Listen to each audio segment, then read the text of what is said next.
السلام عليكم ورحمة الله وبركاته. عاملين ايه؟ يا رب تكونوا بخير. النهارده هعمل معاكم الفطير المشلتت وهعمله بطريقة فرد جديدة، يعني بقل كمية سمنة. هنعمل الفطير واللهم بارك، الفطير مورق اكتر من 20 رق.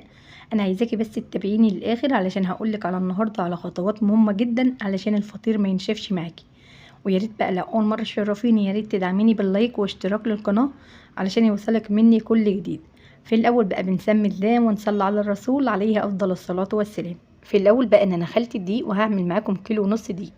ضفت بقى للكيلو ونص كده ربع معلقه ملح وضفت معلقه ونص سكر، يعني كل نص كيلو دقيق هنضيف لهم نص معلقه سكر. قلبت السكر والملح كويس مع الدقيق وبعد كده نزلت بالميه، والميه اللي انا بعجن بيها ميه عاديه خالص من الحنفيه. نزلت بالميه واحده واحده لحد ما الدقيق اختفى. بعد كده وقفت ميه وعجنت العجينه على اليابس. عجينة الفطير ما بتبقاش عجينة طرية قوي بتتلزق او عجينة يابسة، بتبقى كده عجينة في الوسط بس بيكون خد منها كويس. وكل بقى ما نخدم في العجينة كل ما الفطير هيطلع معانا مورق وبأقل كمية سمنة هتعمليه. ولو بتعملي الفطير بأي طريقة تانية انا عايزاكي بقى تجربي طريقة النهاردة بجد تحفة، وان جربتيها استحالة بقى ان انت تغيريها خالص. في الاول بنعجن العجينة على اليابس ونحتاجت معانا مية هنطريها، بس ما شاء الله العجينة هنا ما احتاجتش معايا مية خالص، لقيت العجينة مظبوطة فانا خدمتها. فضلت ان انا قلبت في العجينة لحد ما العجينة نعمت تحت ايدي، يعني في الاول كانت عجينة خشنة وكانت كمان عجينة يابسة، بس كل ما خدمتها العجينة نعمت تحت ايدي وكمان اتطرت. فبعد كده يا جماعة لو عايزة بقى تخلي عجينة الفطير تريح شوية عادي خالص، هي ما فيهاش خميرة، يعني تقدري تريحيها. ريحيها 10 دقايق علشان تبقى سهلة معاكي في الفرد، بس انا هشتغل فيها على طول. وفي الصيف يعني عادي خالص لما ريحناش العجينة علشان الجو بيبقى حر ومش محتاجين ان احنا نريحها. شايفين شكل العجينة؟ ليها مطة واللهم بارك اتخدمت. انا عايزاكي تتعبي بس في خطوات العجين شوية. العجينة المظبوطة هتخلي معاكي الفطير سهل جدا في الفرد، وكمان بعد السوا هتلاقيه بيرتفع واللهم بارك هيكون مورق معاكي. يعني هي اهم حاجة هي خطوة العجين. انا هشتغل في العجينة على طول، يعني مش هسيبها تريح. والعجينة كده كده في الصيف بتسيح معانا من الحر. فرشيت بقى في الصواني اللي انا هقطع فيها، رشيت دي وقطعت العجينة. هعمل بقى كده الكيلو ونص هعملهم 5 فطيرات. بعد كده انا هاخد كل قطعة عجين هتبقى معايا فطيرة وهقطعها تاني وهعملها 4 قطعات، يعني كل قطعة فطير هنعملها فطيرة هتتقطع معانا 4 مرات تاني، يعني 4 في 5 ب20، عملتهم 20 قطعة. فرشت تحتيهم رشة دقيق وقطعت كل قطعة 4 قطعات. يعني في الأول هتقطعي وتشوفي نفسك هتعملي كام فطيرة، يعني هتعملي 4 3 على حسب العجينة اللي انت عجنيها. بعد كده تاني مرة بتقطعي كل قطعة فطير قطعتيها هتبقى فطيرة هتعمليها 4 قطعات حجمهم هيكون قد بعضيهم. ومتنسيش ان انت ترشي رشة دقيق في الصواني اللي انت بتقطعي فيها علشان ما تلزقش معاكي. انا النهاردة عملت الفطير بطريقة سهلة للناس المبتدئة. لو اول مرة تعملي الفطير المشلتت تبقي بقى الخطوات للاخر وامشي عليها مظبوط. من اول مرة هتعرفي تعملي الفطير وهيطلع معاكي مورق اكتر من 20 رق. وكمان الفطيرة هتكون طرية معاكي، يعني مش مجلدة او ناشفة او مش مورقة من جوه.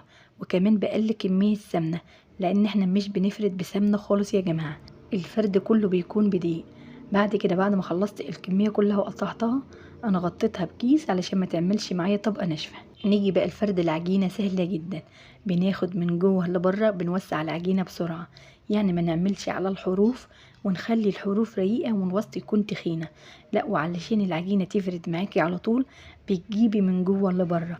لو ما عندكش نشابة تقدري تعملي نشابة من البيت، يعني اي حاجة تكون مدورة كده خشب تلف عليها العجينة.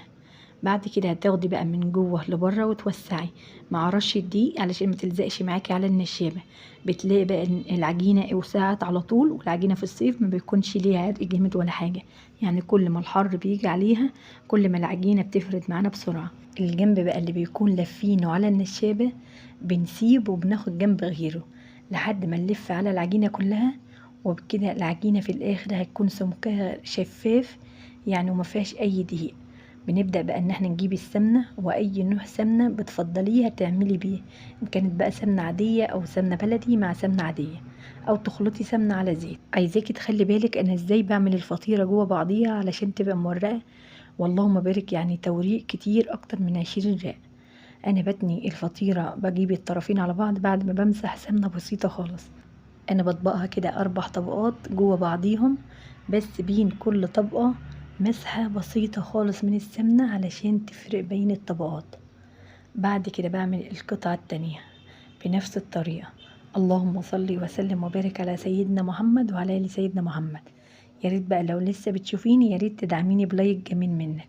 يلا بقى حط اللايك وتعالوا نكمل مع بعض بقية الخطوات. شايفين يا جماعة بقل كمية سمنة، يعني مش لازم ان احنا نضيف سمنة كتيرة خالص، الفطيرة هتبقى مورقة معاكي ما تقلقيش خالص. باجي كده الجنب اللي بيكون شايل سمنة معايا كتير بحط عليه العجينة، وبعد كده باخد بقى قطعة العجين اللي انا عاملاها مربع بحطها في النص الفطيرة، وبعد كده بتني عليها برضو 4 طبقات. يعني كل قطعة عجين بنعملها بنفس الطريقة، بنفردها، بناخد قطعة العجين قبل ما نتني الطرفين على بعض بنحط القطعة اللي احنا عاملينها بنحطها في النص بنتني عليها.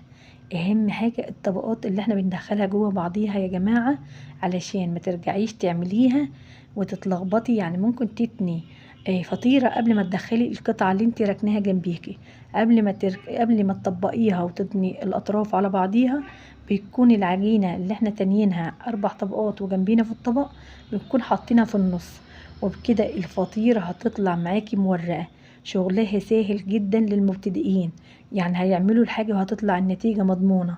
مش هتعملي بقى فطير بأي طريقة تانية وفي الآخر النتيجة تطلع كده مجلدة أو مش مورقة أو تتقطع معاكي العجينة.